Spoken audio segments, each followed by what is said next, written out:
Olá, pessoal. Estamos começando mais um episódio do Olho no Líder, podcast que conecta a essência da liderança do mundo esportivo com os desafios do mundo corporativo. Eu sou o Daniel Rui e quero convidar você para conhecer um pouco mais do nosso conteúdo, seguindo o canal no Instagram, @Olho no Líder, acessando olhonolíder.com e conferindo o que a gente já fez até aqui lá no YouTube e no Spotify. Não se esquece de dar aquele famoso joinha nos vídeos e também se inscrever para não perder nenhum episódio. O tema do episódio de hoje é o desafio da sustentabilidade, liderando o futuro hoje. A sustentabilidade está reformulando empresas, cadeias de suprimentos e economias. Ao mesmo tempo, as organizações enfrentam disrupções em várias frentes, incluindo o potencial da inteligência artificial generativa para mudar a forma como operam, novos riscos comerciais, incertezas geopolíticas e mudanças regulatórias. Juntas, essas mudanças estão impulsionando a transformação empresarial mais profunda dos últimos 50 anos e estão tendo um impacto fundamental sobre como líderes devem tomar decisões e se manter informados. A sustentabilidade não pode mais ser tratada como um aspecto tangencial nas corporações e entidades esportivas. Ela deve ser integrada ao cerne dos negócios e, claro, impulsionada por líderes. E é sobre isso que a gente vai bater um papo hoje.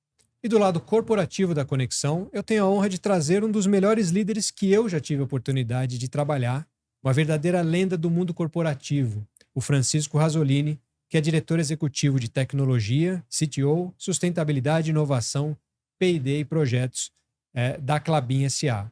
Ele está para completar 40 anos de Klabin, participou de diversas transformações na empresa e no setor de papel e celulose, de embalagens, é um líder nato, um atleta de corrida dedicado. Chico, que bom que deu certo trazer você aqui, o nosso reencontro. Estou feliz demais de ter você comigo no programa. Obrigado por estar aqui. Obrigado, Daniel. Obrigado pelo convite. Uma satisfação estar aqui, revê-lo depois de algum tempo. E também uma satisfação conhecer o Lucas de Graça aqui nesse nosso bate-papo. Vai ser muito legal. Muito obrigado. E do lado esportivo da Conexão, é com grande entusiasmo que eu recebo um ícone das pistas, que não apenas acelerou meu interesse pelo automobilismo, mas também já elevou o nome do Brasil no cenário internacional das corridas. Ele é um dos pioneiros e maiores nomes da Fórmula E, tendo competido desde a temporada inaugural em 2014. É o único piloto que está desde o comecinho da categoria. Permita-me compartilhar alguns números que ilustram a grandiosidade deste piloto excepcional. Ele é campeão da Fórmula E na temporada 16-17, vencedor de múltiplas corridas e um dos pilotos mais consistentes e respeitados do grid. Além disso, ele tem passagens marcantes pela Fórmula 1 e outras categorias de prestígio e hoje desenvolve muitos trabalhos e debates sobre sustentabilidade e transição energética, em especial no setor automotivo. Com imensa honra que eu apresento o único e incomparável Lucas de Graça. Obrigado por estar aqui, é um privilégio ter você no Olho no Líder, Lucas. Obrigado, Daniel. A honra é minha de estar aqui. Obrigado pelo convite e vamos conversar sobre diversos temas. Muito legal, muito obrigado. Então prepare-se para uma conversa sustentável. Pegue o seu cafezinho isotônico e vamos começar.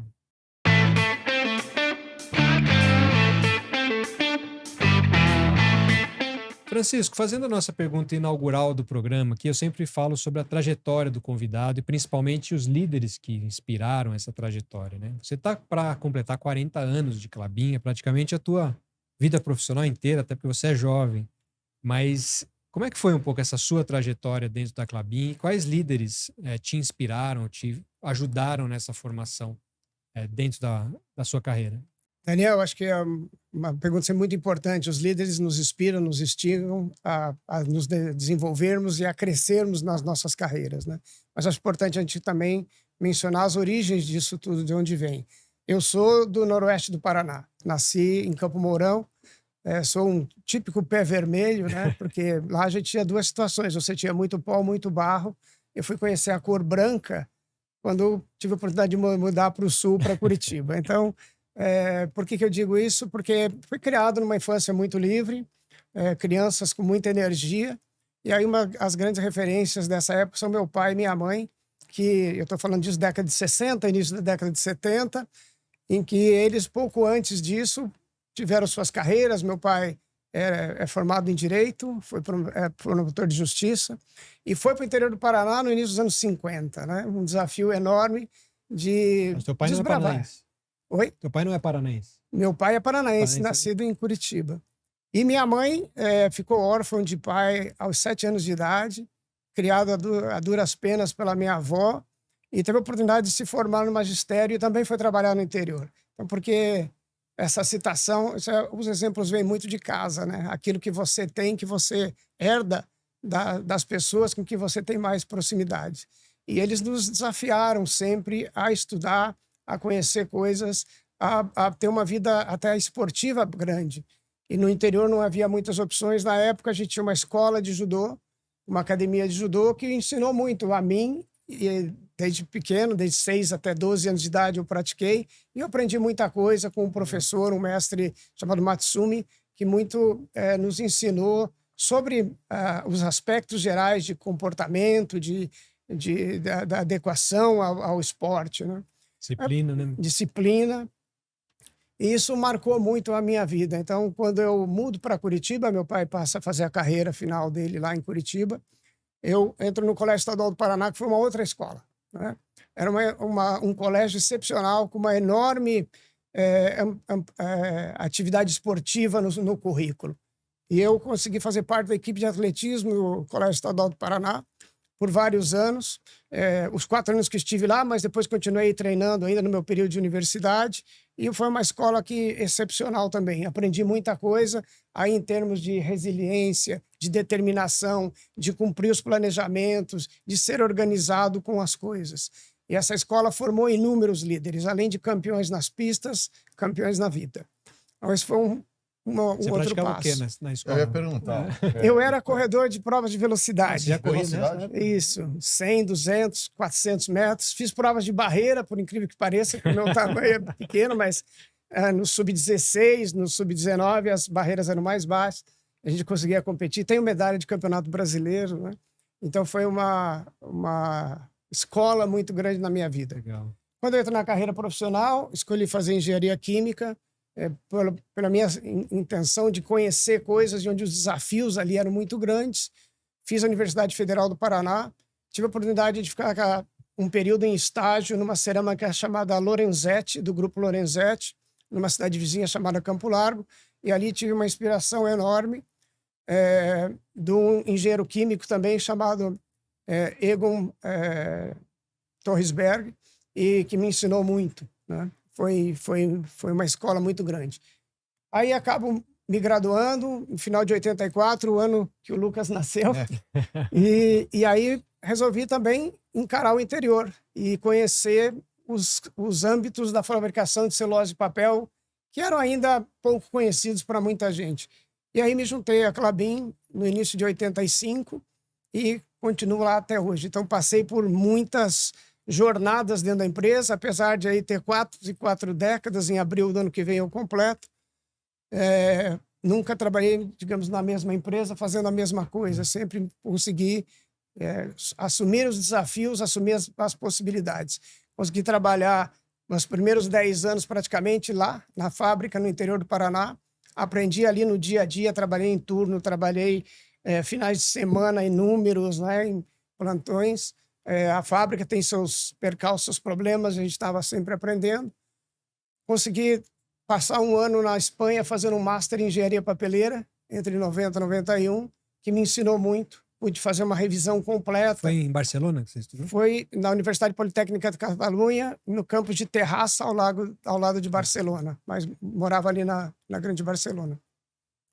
Aprendi muito, muito sobre toda a teoria, tudo que você pode ter de celulose de papel. Isso ajudou muito na segunda fase da minha carreira, que foi aí entre os anos de 93 e 94, vamos chamar assim, próximos 10 anos, até 2003, 2004, em que eu mudei lá do interior do Paraná para cá, para São Paulo, e passei a desenvolver meus trabalhos na área corporativa da companhia, trabalhando diretamente com a direção geral da companhia, com as diretorias de planejamento, em planejamento estratégico, em novas oportunidades, em M&As, em atividades diversas de construir e estudar novos projetos.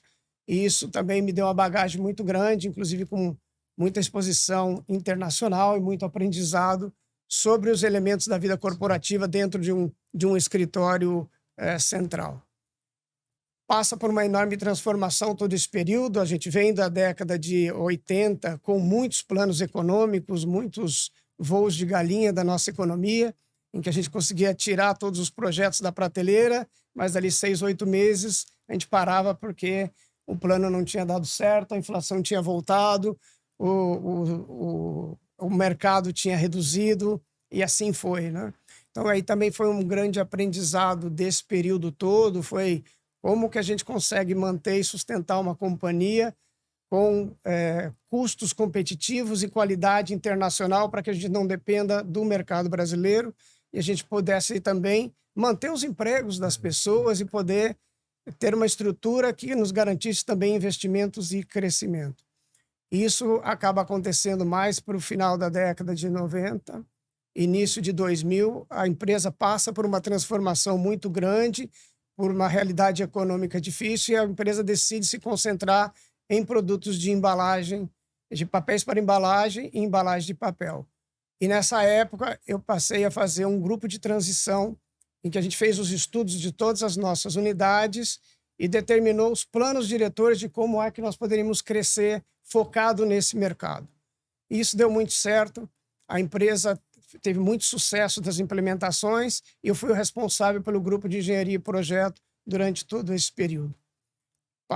Passamos aí de 2004, vamos chamar até 2014, época de grandes projetos, de grandes crescimentos, de assumir novos mercados, de ganhar protagonismo internacional nos temas de produção, de qualidade, de custo, mas também os aspectos de sustentabilidade, que a gente fazia os nossos investimentos focados também na questão da sustentabilidade da companhia. E nos últimos 10 anos a gente passa por uma transformação maior ainda na empresa, mais que duplicando o tamanho da empresa, com grandes investimentos, voltando ao mercado de fibras, que a Klabin participou lá no início, estabelecendo novos produtos, estabelecendo grupos de inovação, de sustentabilidade, que ajudaram a empresa hoje a ser referência mundial na questão de inovação e sustentabilidade.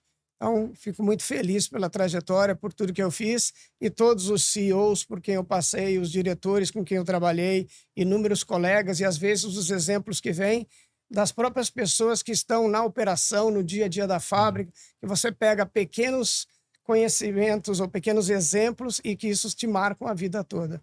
Então, não posso dizer que tive um único guru, tive muitos, aprendi muito o que fazer, como me portar nos momentos mais difíceis ou naqueles em que a gente tem também uma oportunidade grande de protagonismo, mas também olhando também as questões de como fazer as coisas certas, como se der errado o que fazer, né?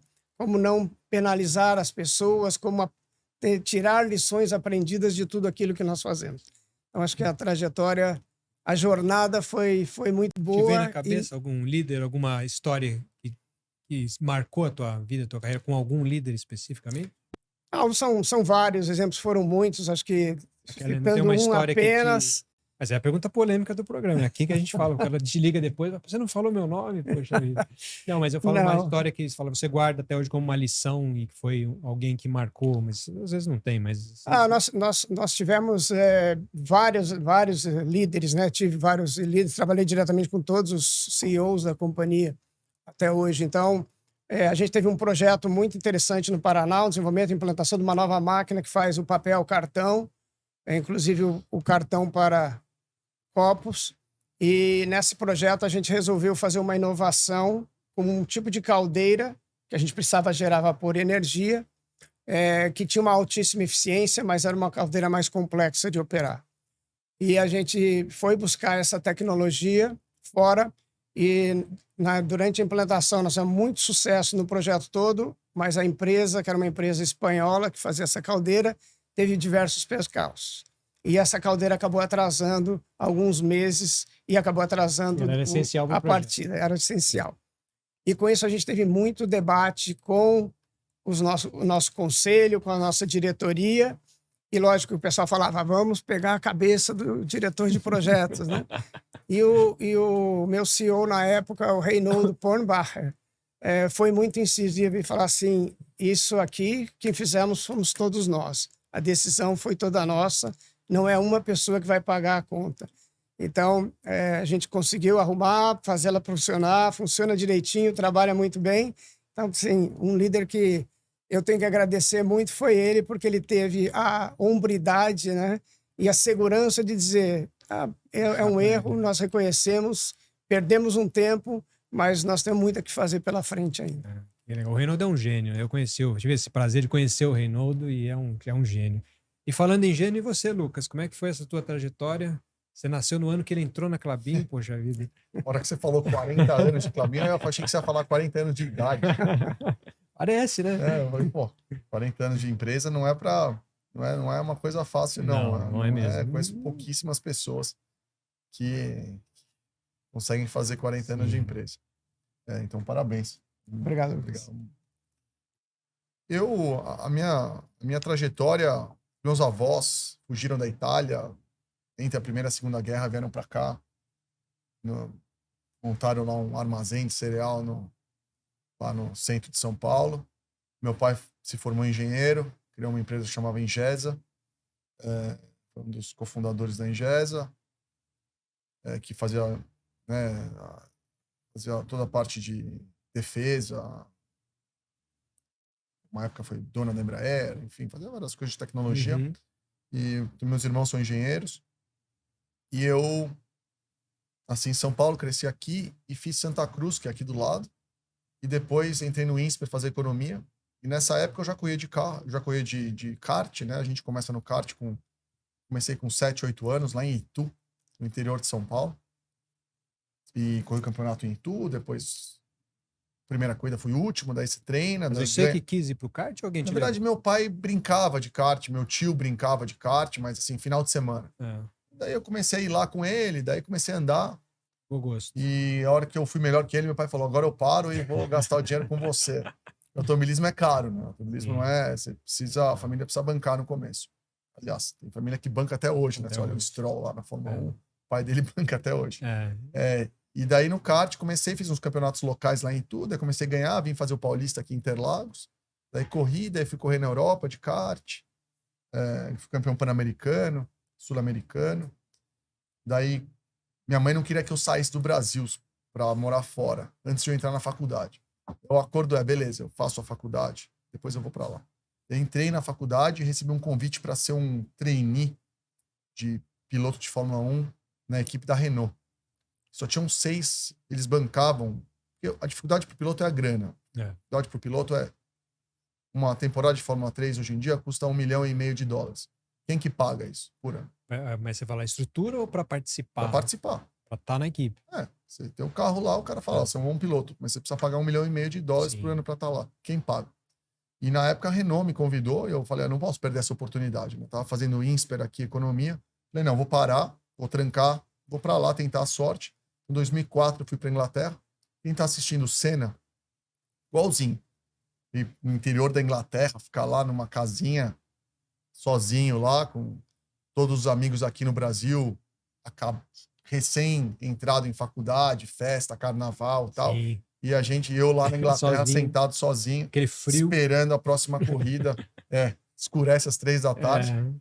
E daí corri de Fórmula 3. Primeiro ano foi bem mais ou menos. Ganhei umas corridas, mas terminou o campeonato em 8º. Aí no segundo ano, em 2005, fui para o Europeu de Fórmula 3 contra o Hamilton, Vettel. Todos esses estavam... a minha geração. Uhum. Nesse ano eu fui terceiro no Europeu. O Hamilton ganhou, fui terceiro. O Vettel foi quinto. Tinha o Kubica, Nakajima, toda essa galera que passou pela Fórmula 1. E eu ganhei o campeonato, a Copa do Mundo em Macau em 2005. Foi quando eu fiz o meu primeiro teste de Fórmula 1. Com 20 anos. E daí entrei como reserva da Renault de Fórmula 1, que eu fiquei 2 anos. Daí corri de Fórmula 1 pela Virgin Race. Saí da Virgin de Fórmula 1, fui correr de Endurance, que são as provas de longa duração. Provas acima de 6 horas. Daí fui vice-campeão mundial de Endurance em 2016 e fiz 3 pódios nas 24 horas de Le Mans, que até hoje é o melhor resultado do Brasil na prova. Uma prova clássica do automobilismo. Daí, logo depois, eu recebi o convite para ajudar a criar a Fórmula E. Não sou o cofundador, mas fui o primeiro empregado ali da Fórmula E. Fui a primeira pessoa que acreditou no projeto, quando era só um PowerPoint. Daí passamos 2 anos criando a Fórmula E. E na época eu recebi um convite para ser do management. Falei, Lucas, não precisa pilotar a Fórmula E, vem aqui ser do management. Eu falei, sabe, eu vou pilotar 2 anos. Eu tava com 29, 30 na época. Eu falei, vou pilotar 2 anos, depois eu paro. E tô aí há 11 anos. Só para ver como é que é pilotar um carro desse. Não, eu falei, vou correr 2 anos, só porque, né, que ajudei a criar e tal. Vou correr, depois eu posso fazer, corro 2 anos e vou fazer, depois vou pro management. Daí, tô há 11 anos correndo de Fórmula E. E a categoria foi vendida aí por Foi vendida esse ano, o majority stake foi vendido para Liberty, aí uns $600 milhões.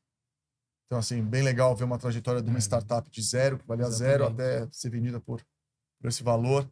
Hoje em dia, o mesmo grupo é dono da Fórmula 1, Fórmula E, então, assim, a Fórmula E está crescendo bastante. Você sabe quantos países assistem a Fórmula E, assim, a temporada? Acho que são 90 países. É bastante. Bate uns 400 milhões de pessoas no total. O Brasil apesar de ter tido vários pilotos no Brasil, né, ter tido Bruno Senna, Piquet, Felipe Massa, todos esses passaram pela Fórmula E.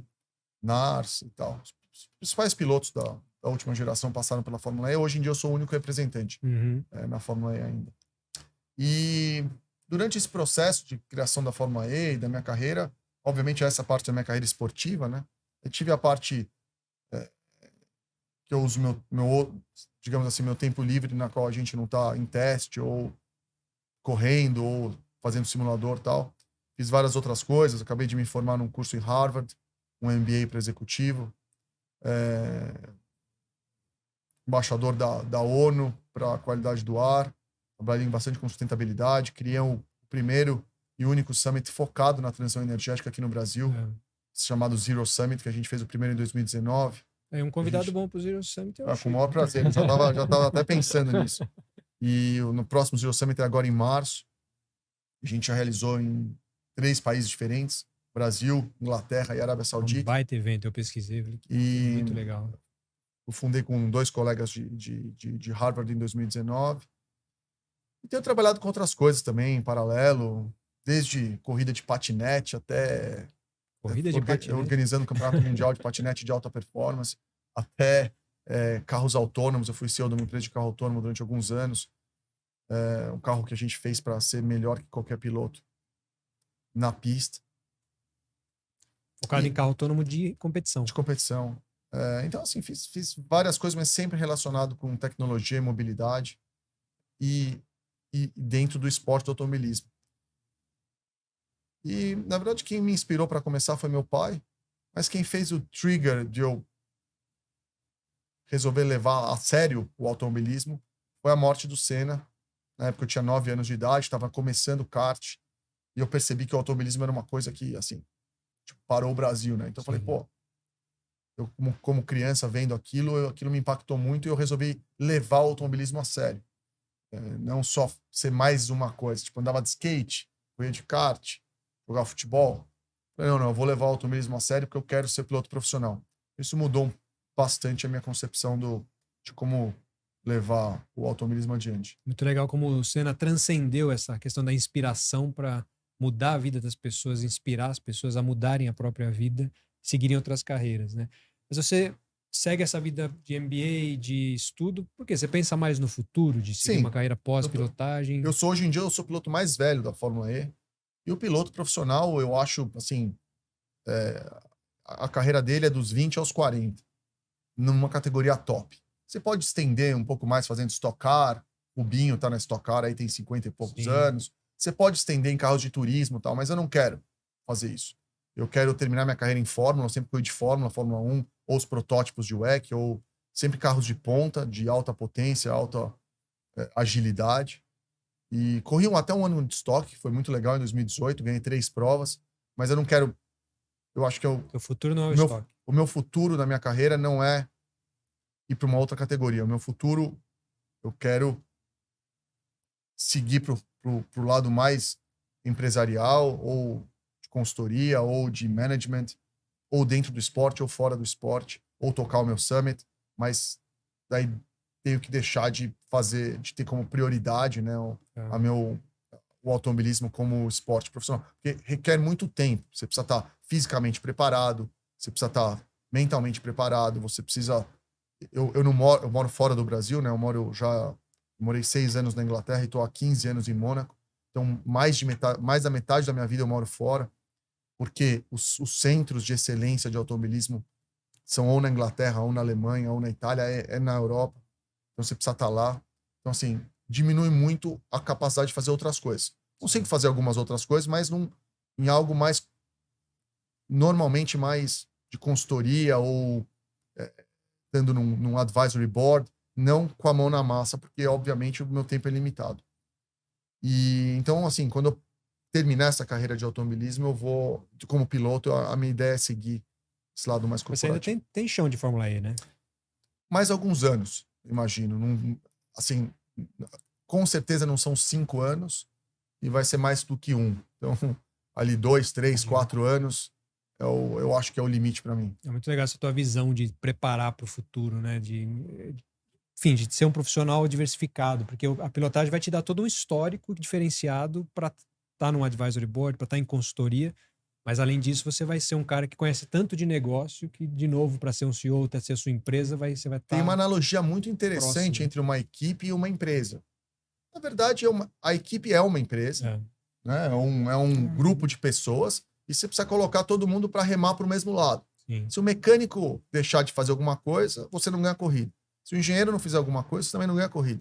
Se o team principal escolher o patrocinador errado, você não tem budget para contratar as pessoas para ter o melhor carro. Assim, é você organizar fluxo de comunicação, hierarquia, procedimento. Basicamente, o que um bom gestor de uma empresa faz. E eu, como piloto, apesar de eu ser uma peça no quebra-cabeça, eu não sou eu que tomo essas decisões. Quem toma a decisão é o team principal, o CEO da equipe. Mas reflete em mim.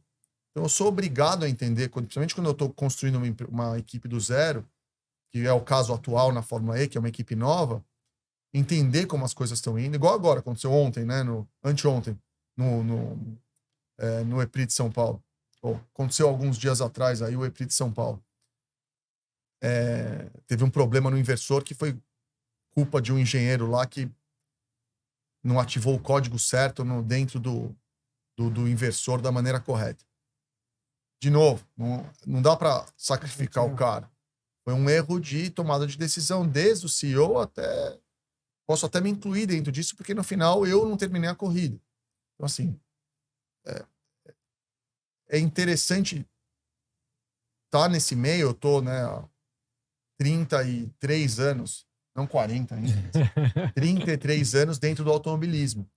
20, mais ou menos 20 anos como profissional. 20 anos que eu saí da Fórmula 2, vai. Então, assim, pegando esse gancho, eu também não imaginava ficar tantos anos na companhia, mas os desafios, as oportunidades que a gente vai tendo vão te instigando a continuar, né? Então, você vai ter uma carreira longa ainda, porque você tem muita determinação e curiosidade pelas coisas. Contanto que você está motivado, né? Eu acho que é interessante. E é por isso que eu acho, assim, eu poderia me aposentar, eu poderia parar hoje em dia, financeiramente, eu poderia parar e falar, me aposentei. Eu não preciso mais trabalhar o resto da minha vida. Para a vida que eu levo, para o que eu ganhei de dinheiro na minha carreira, eu não preciso mais trabalhar. Mas é uma coisa que eu não consigo ficar em casa. Né? Eu quero tentar melhorar como pessoa, como pai, e tentar fazer outros desafios. E, obviamente, como piloto, passei por vários desafios, mas eu tenho interesse de saber de passar pelos outros, por essa outra parte, né? Da parte do desafio corporativo, ou de criar um produto, ou de gerir uma empresa, ou de gerir uma equipe. Então, assim, eu acho sempre quando eu posso, no meu tempo livre, tentar me preparar da melhor forma possível para fazer isso. E um aspecto muito legal da liderança, olhando para trás esses anos todos, é o tempo que eu passei no que eu chamava de chão de fábrica, no porão da máquina, entendendo o funcionamento, a mentalidade dos operadores, dos manutentores, né? O que eles estavam fazendo, como é que você faz o planejamento e a gestão daquilo, como é que você faz a coisa acontecer. Sim. Então, para o Lucas, que vem aí já de vários anos trabalhando, ele conhece o que está acontecendo no carro, da performance, o que tem que fazer, o que deu certo no ano, o que não deu certo. Então, esse conjunto de experiências que você leva é excepcional para depois, na sua carreira de líder, você também conseguir dosar os temas, que você vai ter sucessos, mas provavelmente Sim. você vai ter algumas pedras no caminho. Você conhece a dificuldade de quem está ali no chão de fábrica. fábrica. Como o piloto sabe melhor que ninguém a dificuldade que está acontecendo dentro do carro, dentro da pista, se o asfalto está ondulado, se está ruim, se não está. Eu estive em Interlagos no sábado, né? Tava cobrindo um pedaço da MotoGP ali, e aí eu vi essa dinâmica entre os pilotos e os mecânicos, e eu pensei muito nisso, porque é uma sinergia muito grande, e o mecânico, ele mexe na moto, mas o piloto sai da pista, ele já fala assim, olha, tem que mexer isso e aquilo. E o mecânico, ele não fala assim, pô, mas eu já mexi. Não... Ele tá sempre confiando no instinto do piloto, falando assim, então, tá bom. Então, tá pra cá a vibração, e o piloto vai se adequando, porque eles têm um propósito único, que é o piloto é o cara que tem que performar, né? Na fábrica ainda tem uma diferença. Muitas vezes o cara da fábrica, ele mesmo mexe ali na máquina, porque ele entende tanto daquele dia a dia que ele é o mecânico e o piloto ao mesmo tempo. Conhece o processo, né? E é muito interessante vendo nesses anos todos, nesse negócio, o quanto mudou a tecnologia. Quando eu comecei a minha profissão, não existia muita informação disponível, nem mensurações, era tudo sistema analógico. Você levava muito tempo para bater, a gente cansava de fazer medições ali com... Às vezes você queria um fluxo, tinha que medir com balde, cronômetro, etc. Então, você tinha muito a mão na massa e poucas informações disponíveis. Então, eu sempre digo, era muito mais arte do que ciência, do que tecnologia. E quando entrou o sistema digital, final dos anos 80, meados dos anos 80 para cá, foi uma evolução grande, porque você passou a ter muito mais possibilidade e informações muito mais certeiras.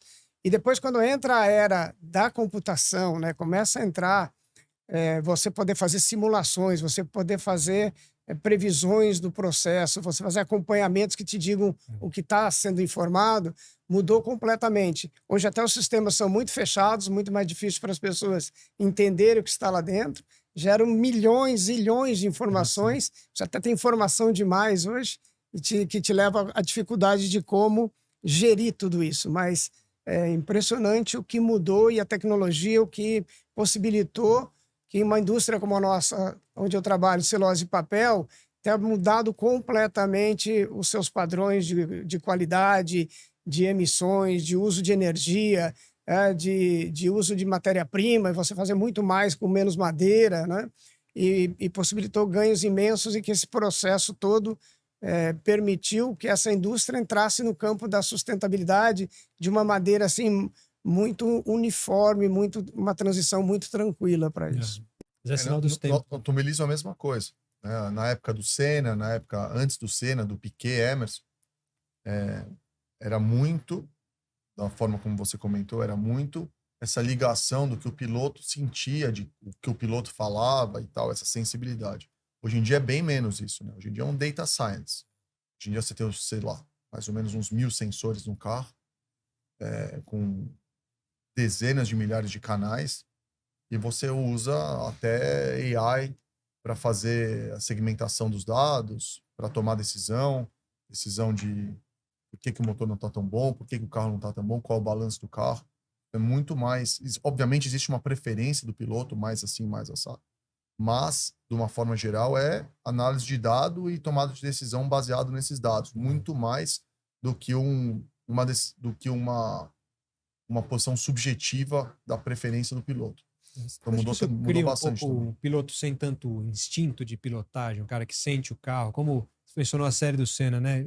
Vários momentos mostram o Senna querendo que aperta o cinto para que ele sinta cada vez mais o carro. Não sei se aquilo é uma licença poética ou de fato é melhor para o piloto, né? Não necessariamente é melhor, mas você sentir o carro é importante para você saber qual o limite que o carro tá.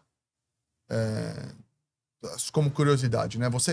Quando você está dirigindo um carro, você tem duas formas de input de dados. Que é basicamente a sua visão. Você está recebendo as informações da pista, onde está a placa, onde está a curva. E seu labirinto, dentro do ouvido, que é o que mede a força G. Né? O pessoal no jargão mais básico fala que você sente com a bunda o carro se mexendo. Mas na verdade não é com o labirinto dentro do ouvido que você sente com a força G. Então esses dois são os inputs de dados que seu cérebro recebe. Você tem 3 outputs. Né? Você pode frear, pode acelerar, ou você pode virar o volante. Só isso que você faz. Então você recebe esses 2 inputs e toma uma decisão do que você vai fazer. Vou frear aqui, vou virar ali e tal. Então, realmente, você sentir o carro, você vai chegar no limite mais próximo. Agora, se você tem, digamos que na categoria que você possa ter um controle de tração, o que vai acelerar o carro mais rápido não é o piloto ser mais sensível no acelerador ou não. É o melhor software que vai calcular o quanto o pneu está escorregando e vai distribuir o torque de acordo. Então isso já, na época, não tinha controle de tração. Hoje em dia ainda não tem na Fórmula 1, mas é só uma analogia para o pessoal entender que o engenheiro que vai fazer o carro tracionar melhor, ele vai olhar a temperatura do pneu, quanto o pneu está escorregando no asfalto, e vai tomar a decisão, mudo esse parâmetro ou aquele, independente do que o piloto vai falar. E o piloto pode falar, olha, tem um bumpzinho, e o que o piloto vai fazer? Tudo bem, eu sei que na saída daquela curva tem um bump, tem mais bump do lado esquerdo que do lado direito. Então o controle de tração ele fica mais ativo quando eu passo no bump ali. Então ele vai escolher passar do outro lado. Isso é uma decisão do piloto ainda. Ele vai acelerar mais que o outro piloto que está passando no bump. Sim. Mas o fato de você melhorar o controle de tração não tem nada a ver com o que o piloto vai dar de feedback. O engenheiro vai analisar e vai tomar a decisão dele ali. E guardadas as proporções, né? A gente acabou de instalar no Paraná uma das mais modernas máquinas de papel do mundo. É um equipamento que tem 350 metros de comprimento, em prédios de 3 pavimentos, né? E a gente tem, nessa máquina, 28 mil pontos de informação. Você imagina como é que você faz a gestão de tudo isso. Como você falava, hoje é uma gestão. Entra a árvore de um lado, sai o copo do outro. Já entra a fibra, a árvore entra mais lá atrás. 350 metros. É um prédio enorme. É impressionante.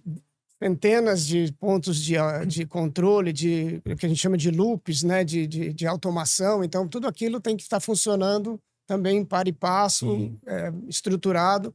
E às vezes você chega e pergunta para o operador. Quanto custa uma máquina dessa? $500 milhão. Meio bi? $500 milhão. Essa máquina. E se você for o complexo todo, que você põe lá a madeira para virar o cavaco da madeira, para depois fazer o cozimento, você tem que tratar todo o licor de cozimentos químicos para recuperar, gerar energia e vapor, tem que sistema de captação de água, tratamento de efluente. Aí nós estamos falando hoje de fábricas até de $3 bilhões de dólares, né? Equipamentos extremamente. A escala é fundamental para o preço. A escala é fundamental. Hoje, quanto maior a escala, você tem um custo por tonelada menor. Quando eu comecei na indústria, a escala de uma máquina de papel era uns 150 mil toneladas. Hoje, 450 mil, algumas até acima disso, 700 mil. As fábricas eram de tamanhos de... Essas toneladas por ano? Por ano. Uma máquina processa isso? Isso, por ano. Desculpa que eu não entendo. Desculpe, até para todos, né, que não estão familiarizados com a nossa a tecnologia do papel e celulose, mas a gente recebe a árvore, pica, faz o cozimento em como se fosse um grande vaso, né, de uma panela de pressão, gera as fibras, e essas fibras, o restante que não são fibras de celulose da madeira, mais ou menos 50% da madeira, você gera um licor, e esse licor é que vai gerar energia e vapor. As fábricas hoje são autossuficientes em energia, é um grande passo da sustentabilidade. E depois você envia isso para uma máquina, em que você faz uma diluição extrema das fibras e joga isso sobre telas rotativas. E quando entra, 0,5% é a fibra que será o papel lá na frente e 99% é a água que está recirculando. Então, tudo que você faz depois é formar, aí você vai retirando a água passo a passo por diversos processos, né? E depois sobra a bobina do papel no final. E é um universo excepcional para quem gosta de engenharia química, de engenharia de processos. E a madeira é eucalipto? Depende. Nós trabalhamos com 2 tipos, né? O eucalipto tem uma fibra muito pequena, menor do que 1 milímetro, e ela é muito boa para papéis de imprimir e escrever e para acabamentos, né? Então, onde você precisa impressões, o eucalipto vai muito bem. E aí temos uma fibra que é a fibra do pinus. O pinus dá um comprimento de fibra muito maior, ele dá resistência. Então, a gente tem sempre aí uma receita. É melhor o pinus, por exemplo. É uma receita. Tem uma um pouco do pino, dois. Um pouco do eucalipto, e às vezes você faz em multicamadas o papel. Uma camada vai mais eucalipto, a outra mais pinos, então fibras mais longas, fibras mais curtas e alguns aditivos que você usa, né, para A gente usa na Fórmula E uma fibra nova agora, é uma fibra orgânica, para substituir fibra de carbono. Fibra de carbono é super intensivo do ponto de vista da quantidade de energia que você precisa para produzir. E tem eu não sei qual fibra, eu vou ver depois, mas a empresa chama Bicomb, que a gente usa, é uma fibra orgânica, entrelaçada com fibra, deve ser uma fibra gigante. Mas isso na composição do chassi. Então, você faz uma fibra entrelaçada, tipo uma fibra de vidro, só que é uma fibra orgânica, você entrelaça ela, põe a resina e faz as peças do carro. Ela não é tão resistente como a fibra de carbono ainda é mais resistente, porém ela tem uma resistência para algumas partes parecidas e ela é orgânica, 100% reciclável. Mas ela é mais leve também pro carro? Ela, para a mesma resistência, ela é um pouquinho mais pesada, mas para algumas partes não interessa muito. Sei lá, pro espelhinho retrovisor. Não altera a aerodinâmica. Vai mudar 2 gramas e vai ser um espelhinho retrovisor muito mais sustentável. Então, para algumas peças do carro, você consegue usar essa fibra orgânica para fazer isso. Você pode levar o Lucas lá em Telêmaco. Lá. É um Brasil que a gente pouco conhece, Lucas. Conhecer Telêmaco, Borba, a grandiosidade da Klabin, do Telêmaco, da produção de papel. E aproveita e já dá uma palestra lá sobre sustentabilidade. Mas é um sinal dos tempos, né? A gente você falou dos tempos de modernidade. O Lucas teve problema no carro, mais um problema de software.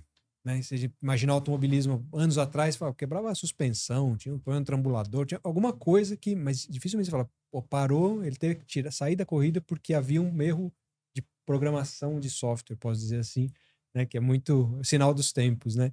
E falar disso de sinal dos tempos, Lucas, essa transição para veículos elétricos, como é que você vê isso? É o caminho? Vai acontecer? E o que é o desafio para que isso aconteça logo? Quando você discute carro elétrico, tem uma parte emotiva muito grande do público em geral. É a mesma coisa que falar, não pode mais comer carne, né? Tipo, o cara que gosta de churrasco não quer saber, assim. É algo muito pessoal, né? O carro é algo que mexe muito com as emoções. Então, as análises que eu vejo pela internet aí, são análises, na maioria das vezes, muito pouco racionais. E a análise padrão racional é simples. O ponto que a gente vai ver é o seguinte: para o mundo ser mais sustentável, da mesma forma que a máquina ficou mais eficiente, a usina ficou mais eficiente, a produção de papel ficou mais eficiente, a gente precisa transformar a mobilidade em algo mais eficiente. Como é que você transporta bens e pessoas do ponto A ao B com a menor quantidade de energia possível? É isso. Quando você olha isso, você precisa ir do ponto A ao B com a menor quantidade de energia possível, qual é a engenhoca que transforma um tipo de energia em movimento da melhor forma possível? É o motor elétrico. O motor elétrico, ele é nosso carro de corrida, ele é 98% eficiente. Então é o seguinte, ele pega 98% de uma energia, seja ela química numa bateria ou física num hidrogênio, e aquela corrente elétrica, 98% vira energia mecânica que faz o carro ir de um lado ao outro. Então, se você comparar isso com o motor a combustão, o motor de ciclo Otto, uma combustão de um motor, ela é regida pela lei da termodinâmica. E a termodinâmica, independente de quanto a gente desenvolver de tecnologia, existe um limite teórico de eficiência que você não consegue passar. Então, independente de quanta tecnologia for inventada no mundo, você nunca vai conseguir, com o motor de ciclo Otto, chegar numa eficiência perto de 80%. Nem 80%. O motor já é 98% elétrico. O motor médio de combustão hoje é na faixa de uns 35%. Que já é muito mais do que há 20 anos atrás, que era tipo 20%. Então, assim, o motor já é muito mais eficiente. Isso significa que você não fica desperdiçando a energia em calor. Por isso que o motor a combustão esquenta tanto, precisa do radiador, água, óleo e tal. E o motor elétrico é muito mais simples, é mais barato. Então, além de você ter menos energia para transportar do ponto A ao B, você vai ser muito mais barato fazer um motor elétrico. O motor elétrico tem 2 componentes que mexem, né? O rotor, aliás, tem um componente que mexe, é uma peça móvel. Tem 2 peças, basicamente, é o estator e o rotor. Então o melhor elétrico é muito melhor? Motor, sim. Qual é o problema? O problema é como você armazena essa energia. Você armazenar energia de forma química, num líquido, no caso da gasolina, ou do diesel, ou do etanol, ela é um hidrocarboneto, da mesma forma que uma celulose da mesma forma que uma lignina só que ele é um hidrocarboneto que armazena muita energia, muito. Então, para você conseguir fazer uma equivalência desse armazenamento de energia de um hidrocarboneto para uma bateria, ainda a bateria consegue armazenar pouquíssima energia. O ratio, como se fala isso em português? A relação é 40:1. Então, 40 quilos de bateria hoje, 35, armazenam 1 quilo de combustível fóssil, ou de gasolina, ou diesel. Ou mesmo, se não for fóssil, se for uma energia assim, uma gasolina sintética, é a mesma coisa. Mais ou menos 35:1. Então, isso significa o quê? Que a gente tem uma bateria muito grande e ineficiente para um motor muito eficiente. Qual é o futuro? As baterias, elas estão muito longe dos limites teóricos que elas podem ter. Então, elas naturalmente vão evoluir com tecnologia. O motor a combustão e o combustível líquido estão praticamente no limite teórico deles. Então, apesar dos dois hoje em dia ter alguns usos que são equivalentes, e para outros o combustão é melhor e para outros o elétrico é melhor, a tendência é o elétrico evoluir cada vez mais e aumentar. Porque tem espaço, né? Porque tem espaço, o combustão já não tem tanto. E a combustão não. Então a tendência é você aumentar. Obviamente tem casos específicos que o combustão ainda é muito melhor. Por exemplo, o avião. O fato de você poder queimar o combustível, o avião ficar leve e a turbina do avião ser algo eficiente, ajuda muito, vai ser muito difícil ter avião elétrico. Mas no futuro vai ter, eu acho, pelo um fator econômico, que vai ser muito mais barato você voar um quilômetro com uma bateria, um motor elétrico no futuro, do que você produzir uma gasolina sintética e usar isso, um SAF de etanol ou uma gasolina sintética para usar isso em avião. Então a tendência geral da mobilidade é tender para o elétrico. Agora, eu gosto de um V8, gosto do barulho. Eu sou totalmente a favor de você poder ter um carro V8. Sou totalmente contrário ao que, por exemplo, ao que a Europa está fazendo, que é proibir a venda de carro a combustão, ou proibir, ou colocar impostos, o governo basicamente controlando a sociedade do que você pode fazer, o que você deve fazer. Porque se você tem um V8 e você anda no final de semana 10 km, 20 km, 50 km, você não vai poluir nem perto de um motorista de Uber que anda 200 km por dia com o carro. Se o Uber for elétrico, se o táxi for elétrico, se o transporte público for elétrico, já resolve mais do que 50% do problema de emissão. Só para pegando esse gancho que ele está comentando, a mobilidade, mas também quando você vê o ambiente industrial, que lá nos precursores lá da era industrial eram movidos a vapor ou a lenha que gerava vapor, etc., ou depois a motores a combustão, ela mudou completamente para sistemas elétricos extremamente eficientes. Então, ou você consegue trazer energia da rede, ou você gera a sua própria energia de forma renovável e faz um sistema extremamente eficiente. Você concentra a geração de vapor de energia, faz uma cogeração, eleva o rendimento do processo muito alto e transforma isso numa energia elétrica que é fácil de transportar dentro da indústria, coloca em motores de alta eficiência e a eficiência total do conjunto é muito grande. Então, em paralelo ao que ele está falando, a gente também pôs isso na indústria e isso evoluiu muito. Então, um dos fatores de sustentabilidade das nossas empresas hoje, da indústria, é essa busca também da alta eficiência. E ficando no tema da mobilidade de volta, se você observar os transportes, principalmente o ferroviário, praticamente nos grandes centros do mundo e naqueles de grande velocidade foram todos para o sistema elétrico. Só que ali está fácil porque você faz um grid, um local fixo, e você consegue transportar energia de forma muito eficiente, né? Então, realmente o desafio de como colocar a energia dentro dos carros para que a gente possa ter a nossa mobilidade é o desafio aí das próximas décadas. A indústria tem esse limite que o Lucas trouxe do motor a combustão, tem um limite até de desenvolvimento para ser cada vez mais sustentável. A indústria está passando por isso, de ter uma transição de superar esse limite ou mudar o método para que esse limite seja maior? Eu diria que nos últimos 40, 50 anos isso já aconteceu. Hoje já está num limite de eficiência e motores elétricos. Os motores elétricos têm várias possibilidades. Você consegue modular as rotações. Você tem rotações muito altas. Eu até tenho uma pergunta para o Lucas depois. Qual é a sensação de acelerar um motor naquela rotação que dá um torque fantástico, É né? muito alto, né? Do É motor muito elétrico. alto, eu não sei, 40 mil rotações por minuto? Depende, mas pode chegar a mais de 40 mil. Então, na Fórmula E, você não tem marcha. A vantagem de você ter uma rotação tão alta é como se você engatasse a primeira no seu carro e ele para a 6 mil, né? Imagina que parasse a 22 mil. No nosso caso de Fórmula E, é 22, Você vai de 25 mil. primeira... Você vai de primeira até 300 por hora, que é o que acontece na Fórmula E.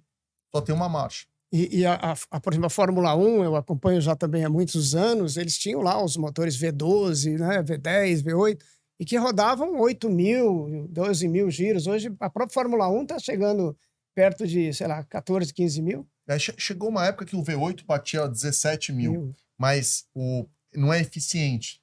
Então, eles adicionaram o turbo e os motores híbridos e diminuíram um pouco a rotação. Hoje a rotação é limitada a uns 14. Mas quando você fala do motor elétrico, é quase limitado, 4 vezes isso. Porque a limitação é a limitação de eficiência para a evolução do motor a combustão, né? Não é que ele é no limite de potência, ele consegue ser desenvolvido para melhor potência e tal. Ele tem um limite de eficiência. Correto. Ele tem partes móveis grandes, né? O Lucas deve conhecer muito mais do que eu sobre isso, mas você tem que fazer a injeção do combustível, a combustão, ele expande um eixo, né, que é o cilindro, que vai transformar isso numa rotação né, do motor. Então, você tem muitas partes móveis ali, muitas eficiências. O motor a combustão tem umas 2.000 partes.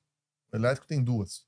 Então, assim, correia, válvula, vela, alternador, óleo. Você não é do tempo ainda do carburador, porque eu limpei carburador muitas vezes. Hoje em dia o kart em carburador.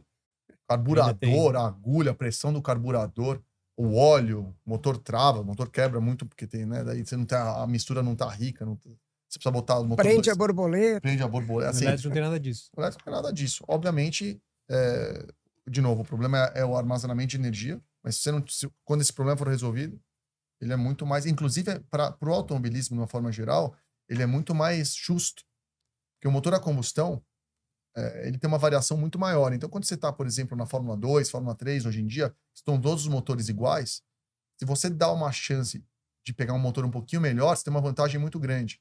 Ali 1%, a diferença do primeiro para o 15º no grid. O motor elétrico, não, você consegue limitar ele, você consegue ver a potência no centésimo do watt ali. Então, é muito mais justo de uma forma. E bateria? Isso é a mesma bateria do veículo da Fórmula E que tem sido usado nos veículos de rua ou não? Não é a mesma química. A bateria, da mesma forma que a bateria ela tem para cada tipo de uso, ela tem uma tecnologia diferente. Né? Por exemplo, você tem baterias que você precisa de alta densidade energética, que são as baterias dos carros, que são de lítio-íon. Então, você precisa de uma alta densidade energética, você precisa colocar muita energia num lugar pequeno, num peso pequeno. E você pode ter baterias que, por exemplo, que a densidade energética não é importante.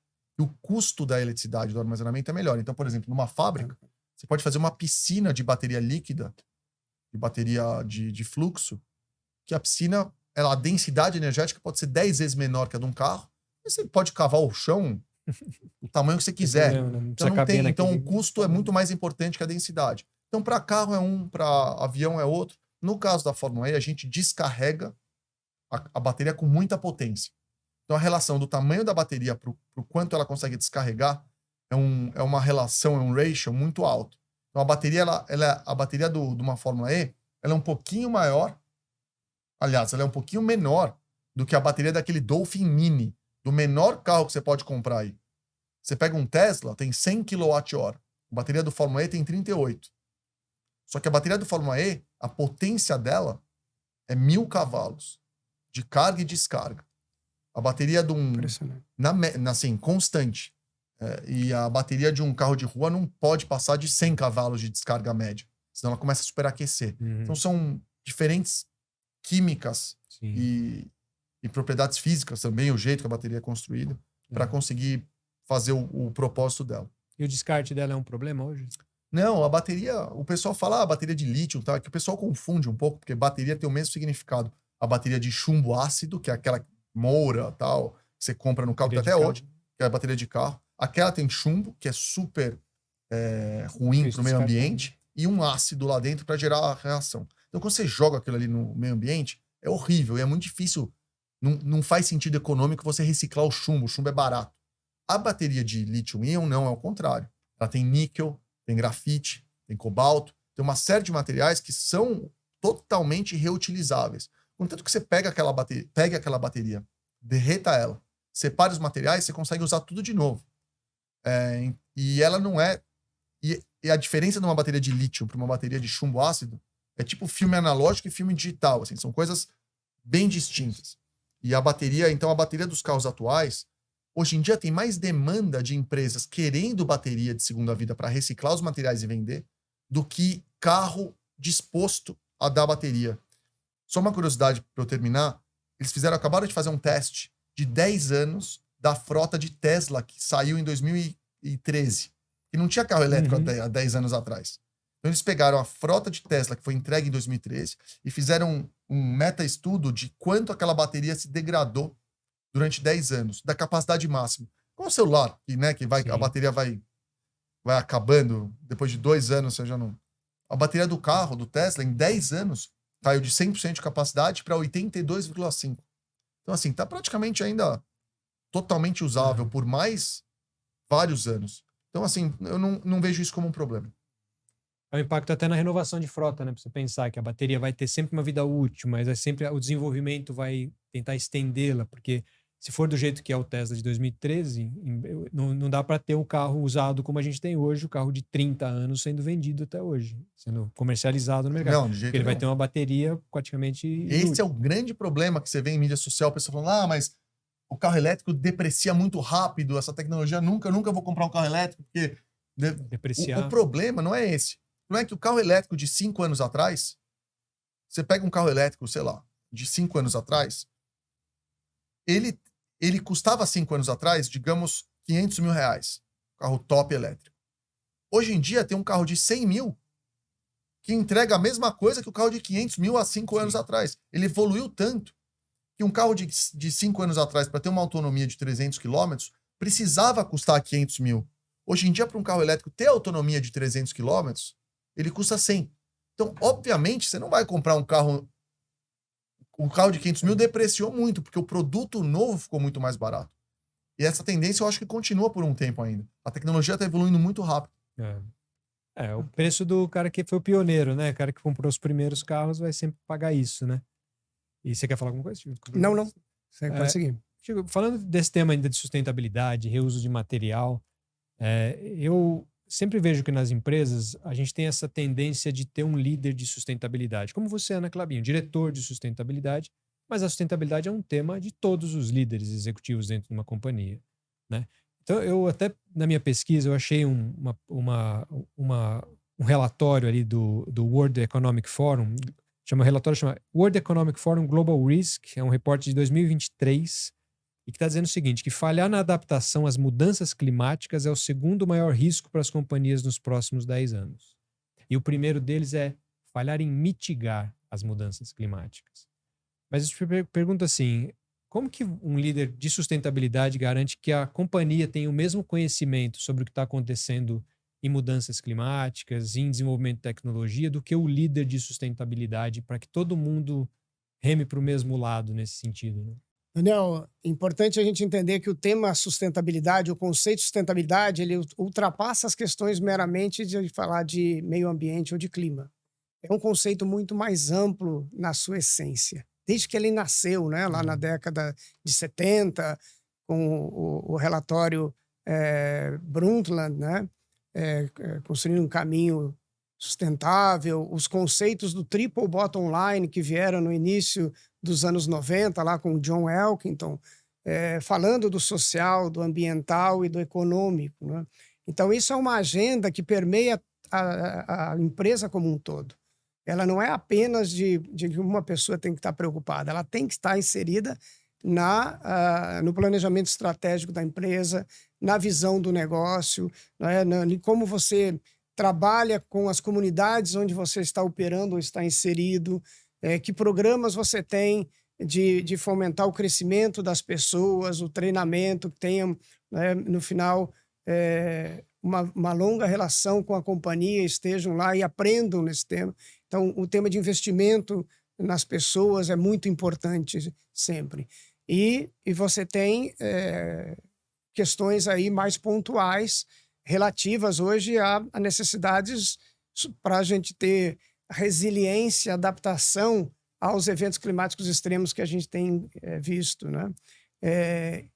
Existe aí muito trabalho sendo feito nisso nos últimos 20 anos ou mais, de entender um pouco qual é o comportamento disso.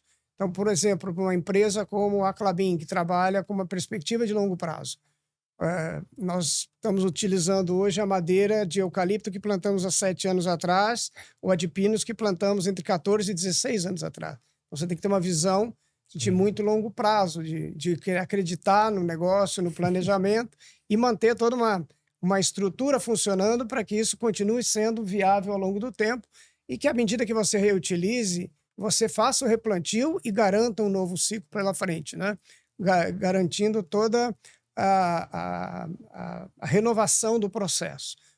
Então, hoje, essa agenda tem que estar em todo mundo, em todas as áreas da companhia. Então, não é só a diretoria de tecnologia de uma empresa ou de sustentabilidade que vai falar do tema. Isso é a agenda do conselho da empresa, é a agenda do CEO, é a agenda que nós temos com todos os nossos clientes e fornecedores, é a agenda que a gente tem com todo o público que está envolvido. É uma exigência do cliente, imagino, com a Klabin, né? Com certeza. O cliente quer ter certeza que você continue entregando um material a longo prazo, que a tua competitividade seja importante, especialmente em que se chama pegada de carbono, pegada hídrica, como você está inserido, né, na produtividade geral das suas terras. Então, é um tema muito amplo, de muitos conceitos ainda, muita coisa sendo trabalhada e aprendida, mas que envolve hoje uma grande atração, né, para a economia em geral no mundo. A partir aí da última década, praticamente, a gente começou a viver o conceito do ESG, né, do ambiental, do social e da governança. Também interessa muito hoje como é que a empresa trabalha a governança do tema. E na governança do tema está como é que você encara toda a questão de sustentabilidade nos seus diversos aspectos, né? A renovação do seu parque fabril, a atualização da sua tecnologia, como é que você mantém as pessoas com alto nível de empregabilidade no seu segmento, né? Você é atrativo para atrair pessoas, atrair talentos e reter essas pessoas na sua organização.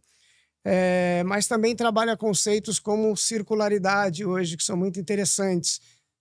O Lucas falava há pouco de reutilizar os materiais das baterias, mas para nós também, todos os resíduos que nós geramos no nosso processo produtivo precisam ser reinseridos na cadeia, na nossa ou na de alguém, para que esse material seja reutilizado, né?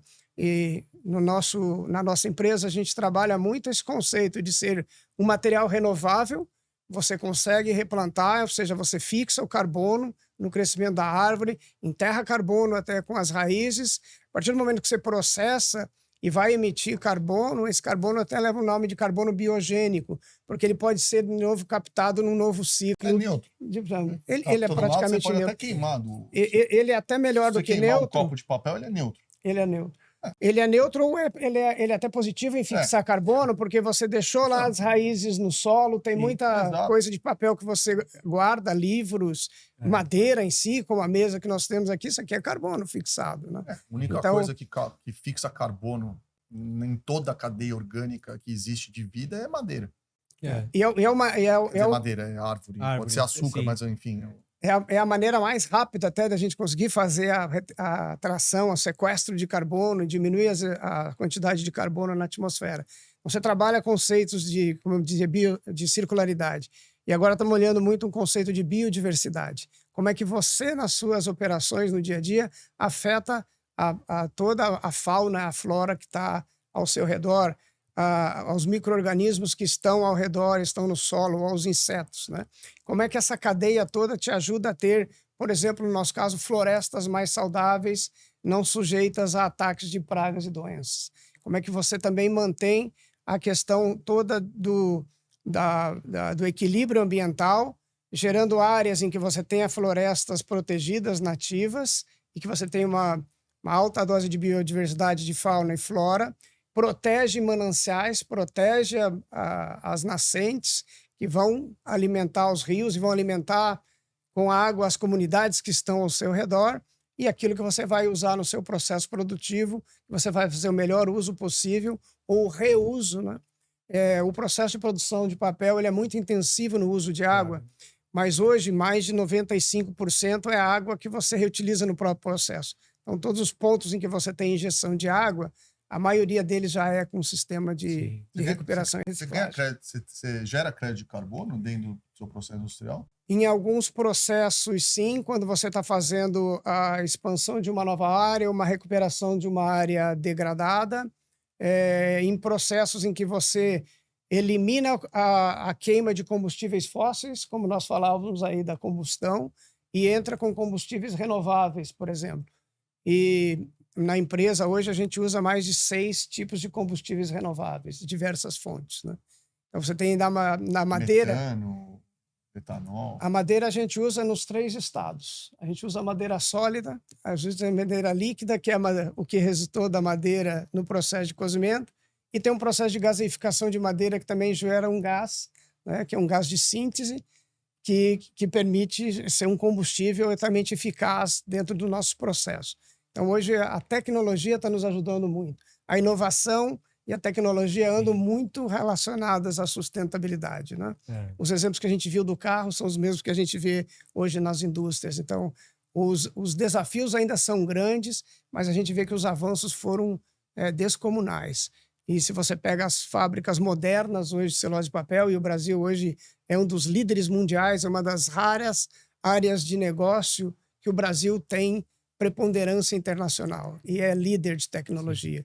Então, a gente vê as eficiências que nós temos hoje versus as fábricas que estão lá, mais antigas no hemisfério norte, são absurdamente melhores aqui e quase incomparáveis. O Brasil tem essa vantagem climática também, por conta das florestas, né, de pinos e eucalipto, que o pinos na Europa demora quantos anos para ficar um ponto? Olha, nós fizemos uma máquina de papel para a caixa de papelão ondulado, partiu em 2021, e essa máquina precisou de 30 mil hectares de expansão para fazê-la 100% com eucalipto.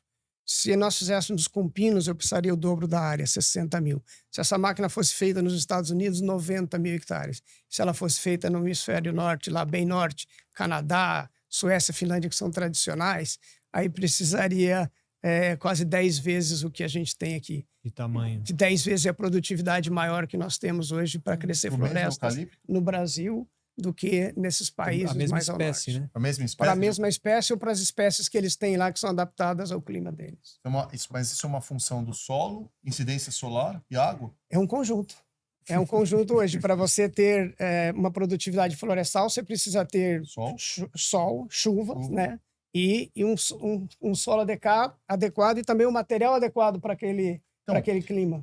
Então, você, por exemplo, por você produzir para a mesma quantidade de papel, ou do seu produto final, você precisar de uma área 10 vezes menor que a Suécia, você deveria ter um crédito de carbono muito maior, internacionalmente negociável. A fábrica da Suécia deveria ser obrigada a ser mais comparada com a sua fábrica aqui. Exato. Isso que crédito de carbono faz, teoricamente. Se você tem um processo, coisa, né? Se você tem um processo muito mais eficiente, na qual você gera muito menos, nesse caso, e carbono é uma métrica média, né, que a gente usa, mas assim, gera menos carbono no processo total, porque você precisa de muito menos área, porque você é muito mais eficiente. Você deveria ter você deveria ter uma vantagem competitiva, que é o grande problema. Daí vai ter o lobby lá na Suécia, falando, vai mandar capital, vai mandar dinheiro da fábrica da Suécia para o Brasil de jeito nenhum. Mas é verdade, né? Hoje todo o princípio de fora do processo. Quem que vai regular isso aí? Né? Quem que vai ser o cara que vai falar? Vai ser porque a ONU vai falar para a Suécia, manda o dinheiro para o Brasil. Uma regulação país a país, você não vai regular. A França não deixa a gente não quer nem comprar carne no Brasil. Hoje o processo todo de geração aí dos créditos de carbono ainda está passando por muitas regulamentações. A gente vem discutindo isso aí desde Mas do agora Acordo passou de um marco Paris. interessante, né? Passou aqui no Brasil e passou também na última COP lá, COP 29 em Baku. Alguns itens que estavam presos lá, há 3 COPs passaram, item 6.2, 6.4 lá os artigos, né, da regulamentação, mas agora foi para a ONU regulamentar ainda alguns pontos. Então, essa está tardando um pouco. Mas esse conceito que ele lançou é interessante, embora hoje o senso comum no crédito de carbono é assim, você tem que estar criando adicionalidade. Aquele carbono que já está sendo emitido, você não pode contar com ele.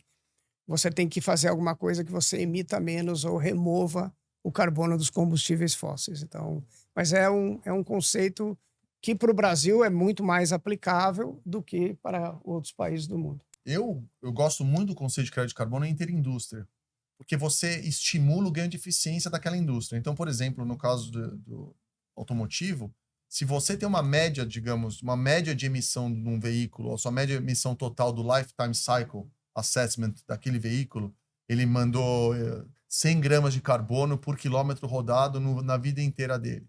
E você tem uma outra fábrica que faz um carro equivalente, que faz 50, dentro da própria indústria, você é obrigado a comprar o crédito. O cara que emite 100, digamos que o crédito é fixado a 75.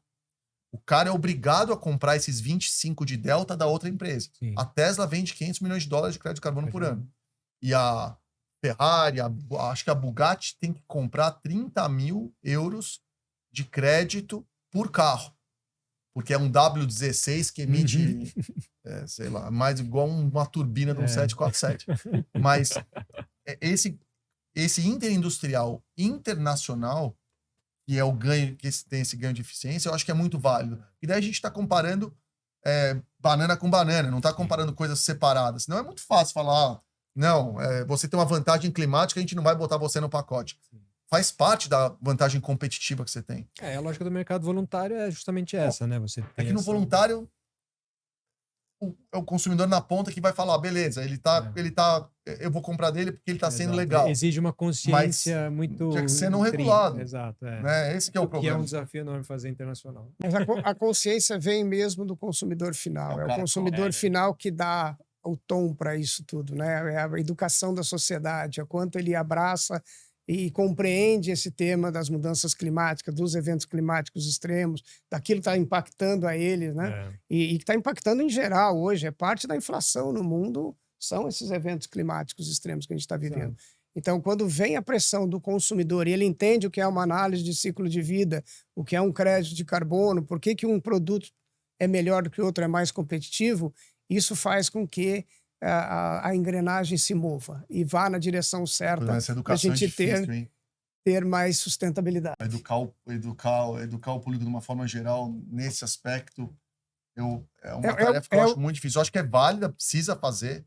Acho que essa geração nova está cada vez mais entendendo, mas é muito complexo você conseguir entender todo o supply chain de tudo que você compra para poder você tomar aquela decisão melhor. O pessoal não...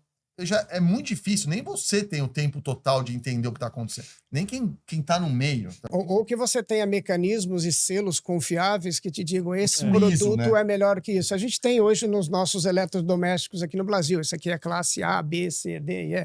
Por que isso não pode estar, no geral, para os demais produtos? O etiquetamento de eficiência energética, mas o problema é que o consumidor vai sempre ter a primeira barreira, que é o preço, né? De falar assim, mas eu... Até tem um grande cliente do mercado de embalagens que eu lembro de estar numa reunião e ele falar, olha, existe um estudo de dizer quantos dólares a mais por produto o cliente está disposto a pagar pela sustentabilidade. E essa conta, se ela não ficar cada vez mais achatada, ela vai ser sempre um problema, porque ou a indústria se coloca nesse lugar de inflação, de falar vai ser sempre um produto sustentável mais caro, ou ela vende mais. Quem vai abrir mão de volume em busca de produtos mais sustentáveis? É o pilar econômico, né? Ele está muito ligado na sustentabilidade. Quando o mundo está num período de expansão, de felicidade econômica, você consegue implantar esses conceitos mais rapidamente.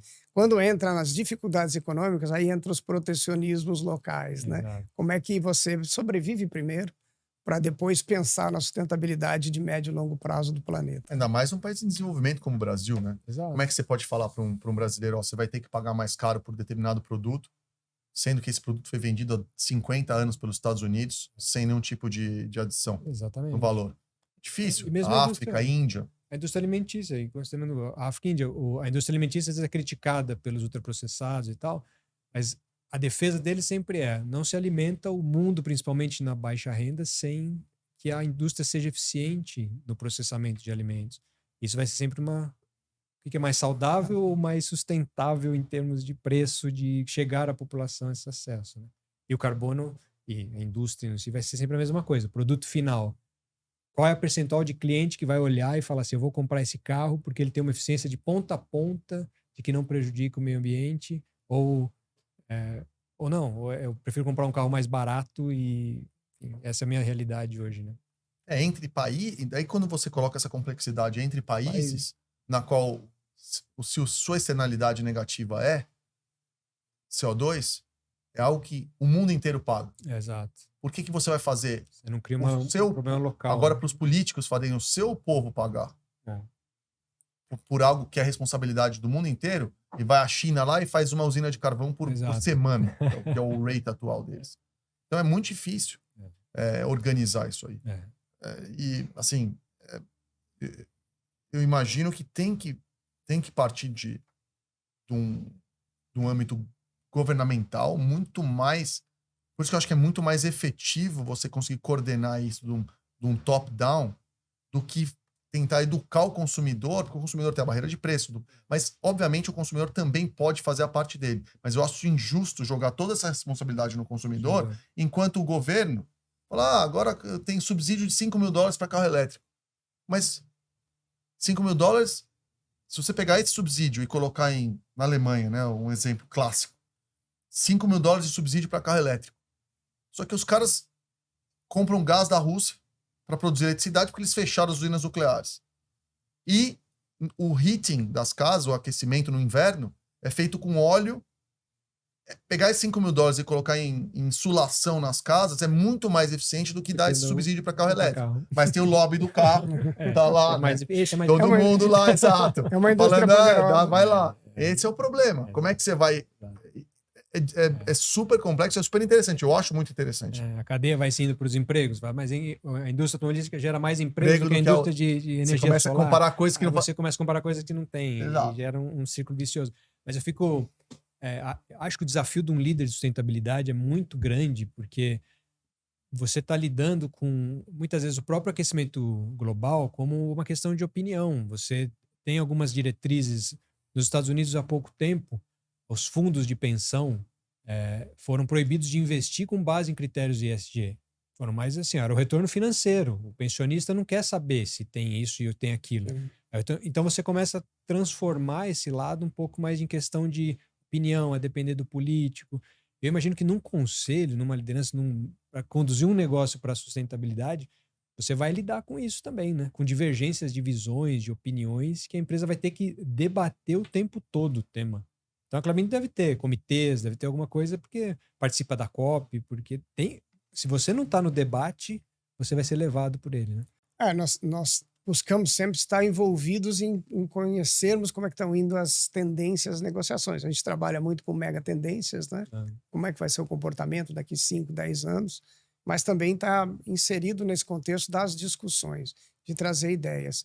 E para nós o que foi muito gratificante até hoje, que quase praticamente todos os investimentos que nós fizemos para baixar consumo de combustíveis fósseis foram com retorno financeiro. Que é o win-win situation aí. Porque a gente está ligado a resíduos florestais, a gente tem a processamento dos licores gerados no processo de cozimento, a gente tem materiais residuais que você pode reaproveitar para gerar energia. O Lucas entende de lignina, ele me surpreendeu quando ele mencionou aqui, né? A minha carreira inteira foi baseada em lignina no começo até agora. Por né? quê? Não, que virou... Falando que virou combustível fóssil, vai. Numa situação um pouco mais... Você conhecia o processo da lignina pelo uso de combustível? Não, eu conheço porque... Olha... É um cara curioso, né? Porque eu conheço o processo de lignina porque eu tenho muitos amigos, tenho inclusive um grande amigo meu que trabalha com etanol, trabalha com consultoria de etanol, então a gente fica discutindo se é mais efiциente etanol de segunda geração, gestão de lignina, como foi o processo, eu entrei para entender como é que foi o processo evolutivo da primeira bactéria que começou a digerir lignina, que antes disso gerava o carvão mineral. Então, assim, eu sou curioso. Resumindo, Mas tem é nada a ver comigo. Mas é um componente interessante, né? Ele é quase 30% da madeira hoje. No nosso processo, quando o papel é mais branco, tem quase nada de lignina. Quando ele é marrom para caixas, por exemplo, tem um pouco de lignina. Mas ela é o grande combustível hoje da nossa indústria, porque ela está no processo. E a gente tem buscado... Antigamente ela era mais... Ela era muito antigamente, sim. Porque muito antigamente é quando? Da década de 60 para ela meio que trás, não usava, né? Não. E aí depois ela virou esse Mas acho que combustível. em 60 não deslignificava, por isso, não é isso? Ou Não, ela deslignificava, processo? mas só que ia direto para um tratamento de efluentes. Entendi. E não para uma recuperação de energia e vapor, né? E hoje a gente faz muita coisa diferente com lignina. Ela é componente hoje para asfalto, por exemplo. Ela pode ser usada para precursor de fibra de carbono. A gente tem um projeto muito legal com a Universidade Federal do Rio de Janeiro nisso. Então, cosmético, alimentício. Cosmético, alimentício. Você precisa quebrar ela. Ela é um pré-biótico, né? Principalmente para alimentação animal, mas ainda... alimentício mais para pecuária. Mas no FDA estava passando uma análise nos Estados Unidos para alimento humano também. Além como componente, do carboneto, não é? Lignina também. E outras aplicações como colagem para madeira, que você substitui resinas de base petróleo. Então, tem diversos usos e utilidades aí. Acho que nós vamos ouvir falar bastante de lignina nas próximas décadas. Esse subproduto da madeira, por isso que é tão magnífico esse setor, né? Porque você faz tanta coisa com aquilo, com a madeira, com esse desenvolvimento tecnológico ao longo dos anos, né? E é como o Lucas estava falando de visão popular, muitas vezes. A indústria de papel, ela vinha com aquela mensagem, algumas vezes alguns e-mails, que é aquela mensagem que quem entende da indústria de papel abomina, quer dizer assim, ó, não era da indústria de papel que vinha isso. Mas não tinha aquela mensagem, não imprima esse e-mail porque você vai economizar X árvores. Não tem, aquilo não tem uma relação. A árvore é desenvolvida para aquele fim de produção e ela tem toda uma sustentabilidade do ciclo. Não é quanto mais impressões que você vai afetar este ciclo. Então é uma visão errada de que o uso da árvore para a indústria ela é não sustentável. Você está economizando árvore ao não usar papel. Ao contrário. Um bom exemplo disso, aqui no Brasil, o setor hoje ocupa mais ou menos 1% do território nacional, né? Perto de 10 milhões de hectares ali, com florestas nativas plantadas, mas preserva 6 milhões de hectares. Então, praticamente 0,6 para 1, né, de florestas nativas preservadas. Então, hoje, esse setor é muito consciente disso. A preservação das florestas nativas nas áreas próximas a rios, a nascentes, a áreas mais íngremes, etc., é muito importante e criou uma biodiversidade fantástica. Hoje, o Brasil é exemplo para o mundo no tema de gestão de florestas. Exatamente. E você tem, assim, você pega um Direct Carbon Capture de CO2, custa $400 por tonelada. A árvore está fazendo isso com a fotossíntese, basicamente. Ela está pegando ali o CO2, está fixando o CO2. Então, assim, quando você usa no cimento e no concreto, você está emitindo uma quantidade absurda de CO2, você, sei lá, uma parte da construção civil usar mais madeira, na verdade você está fixando o carbono dentro da construção civil, ao invés de estar usando o carbono. Então, assim, tem uma... eu acho que isso precisa ser desmistificado, a tecnologia, né, como você falou, a tecnologia evoluindo e criando uma cultura, um entendimento nas pessoas que esse caminho é totalmente viável. Teve uma... Ficou até muito viral, né? O Bill Gates falando, né? O pessoal usa muito isso, né? Que ele fala que não vai se combater o aquecimento global plantando árvore. Ele fala isso numa entrevista. Que eu acho que ele tem um ponto, não vai totalmente, mas é uma grande parte, é um auxílio muito importante que está lá. E o pessoal usa isso como falar, não, tá vendo? A árvore não... Deixa a árvore parada lá que resolve, não encosta, não, ao contrário, não, a gente precisa da matéria-prima. Exatamente, é uma visão educacional e cultural também, né, porque o carbono fixado, isso tudo, você entender disso, devia ser uma matéria que você entende de mundo, entendendo como as coisas funcionam e de onde elas vêm, né, isso faz parte da sustentabilidade também. Mas também são os conceitos que precisam estar bem fixados, entendidos, por que você faz um processo como nós fazemos aqui no Brasil, né? Ao redor do que eles fazem, por exemplo, no hemisfério norte, que retiram lá as florestas que levaram 90 anos para crescer, né? Então, são processos distintos e que tem que se reconhecer que isso aqui é um processo mais eficiente do que lá. E o ESG tem esse propósito de tornar as empresas mais transparentes em comunicar essas práticas, em serem cobradas por qual prática fazem, mas também é função também da indústria passar essa informação para frente e educar cada vez mais o público em geral também sobre isso, né? E eu acho que o ESG incentiva essa transparência, porque quando a gente conhece mais a indústria, a gente tem um privilégio porque trabalhou lá, porque está muito mais próximo. Mas como sociedade, a gente deveria conhecer mais esse tipo de processos, principalmente em potências, em áreas de potência do país, do nosso país, como é a área florestal, né? Eu acho que isso é... Desculpa. Desmistificar conceitos, né? Conceitos até muito antigos e que hoje já não são mais a verdade que eram 50, 60 anos atrás. Então, a tecnologia evoluiu, a forma de trabalho, os procedimentos, a transparência com que isso é feito. Então, isso é muito importante e é uma oportunidade muito grande principalmente para o Brasil nesse segmento.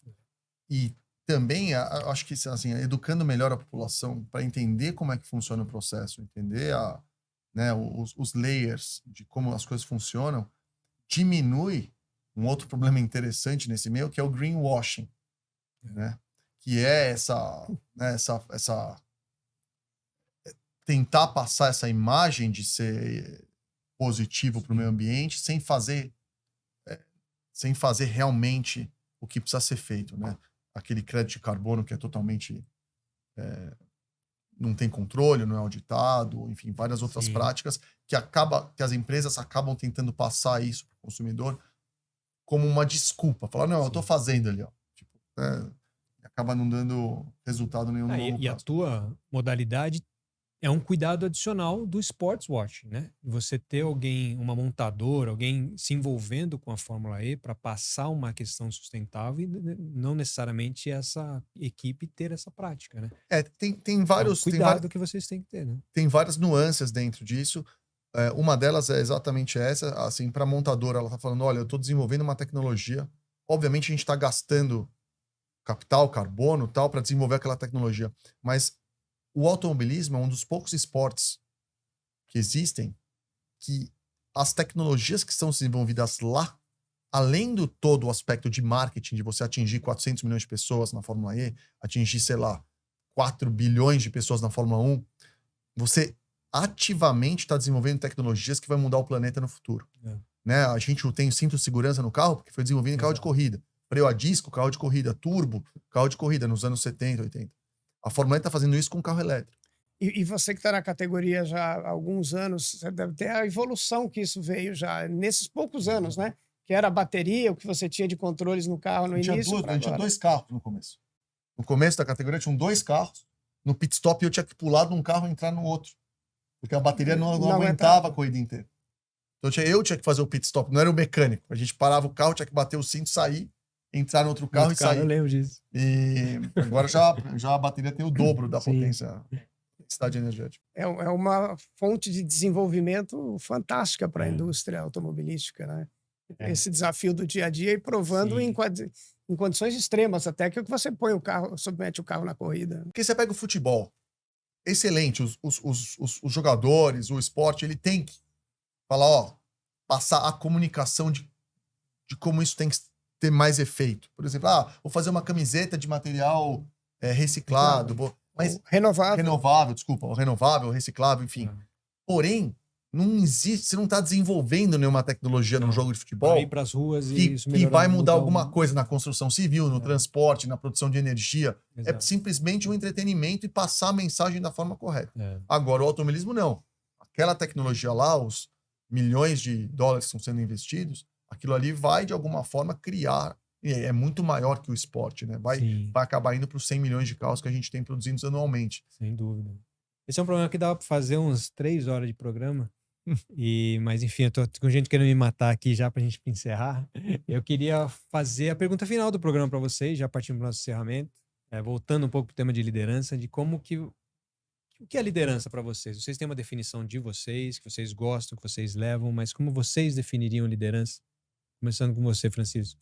A liderança você ser a parte que puxa, para mim, que puxa um processo usando práticas de conhecer o ambiente em que você está, as pessoas com quem você está lidando e os objetivos que você tem que atingir. Então, essa conciliação, o tratamento uniforme e bem pautado desses conjuntos de necessidades te fazem ser um líder e não um chefe. Que a questão venha muito também pela questão do exemplo, de fazer a coisa bem feita, né? de dar as garantias de que as pessoas estão sendo bem cuidadas e bem tratadas ao redor de você fazer simplesmente uma ordem de imposição. Quando eu comecei na indústria, ela era controle e comando total, né? Sim. As empresas eram muito feudais até nas suas áreas e muita determinação. Isso veio evoluindo com os conceitos de gestão, de aprendizado, de introdução das pessoas nos grupos de trabalho para que elas também pudessem participar. Eu tenho um grande colega que já faleceu, Érico Eberlin, que dizia assim: eu não preciso só braços e pernas entrando na fábrica todo dia, eu preciso que os cérebros entrem também e que nos ajudem a resolver os problemas do dia a dia. Então, essa gama de oportunidades é muito importante.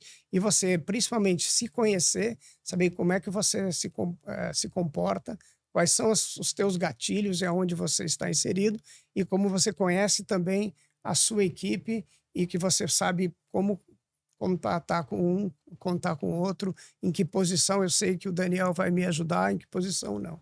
Isso é mais ou menos quando a gente escolhia time de futebol no Par ou Ímpar, que você fala assim, poxa, esse aqui é o meu centroavante.